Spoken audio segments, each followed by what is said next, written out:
Вопросы межэтнического и межконфессионального единства между народами, проживающими в регионе, обсудились сегодня в Магасе. Там прошло заседание Совета по межнациональным отношениям при главе Ингушетии.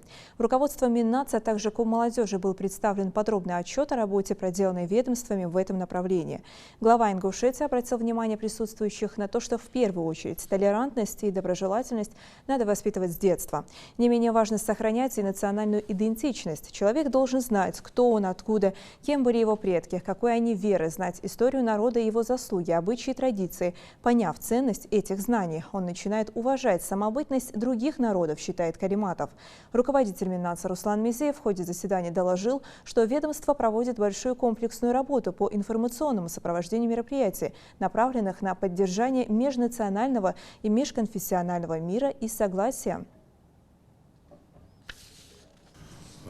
Межнациональные отношения – это фундамент, на котором держится наша страна, потому что те вопросы, которые возникают, я говорил и буду говорить, что наша страна сильна теми традициями, обычаями, и должен сказать, что нас никакие оружие, ракеты не победят.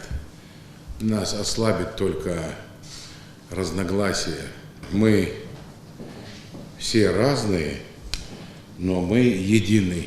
Вот этот лозунг, как хотите, он должен всегда способствовать этому нашему развитию.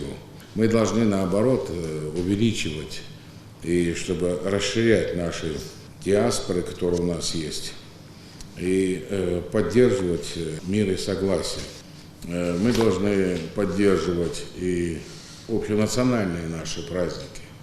Это день флага нашего государства России, да? День Победы, естественно, День России, День единения Ингушетии с Россией, День Республики, День народного единства, значит, 4 ноября будет, я думаю, что должны вовлечены быть там. То есть День народного единства и культурной стороны надо смотреть. Тоже побольше привлекайте. И знаете, еще хотелось бы видеть, вот у нас есть там хор, да, казачий хор, все у нас есть, но я не вижу там детворы. Надо вовлечь их, вы понимаете, чтобы мамы, папы приходили своими детьми. Пусть они там какую-то программу, если не программа, хотя бы просто участвуют.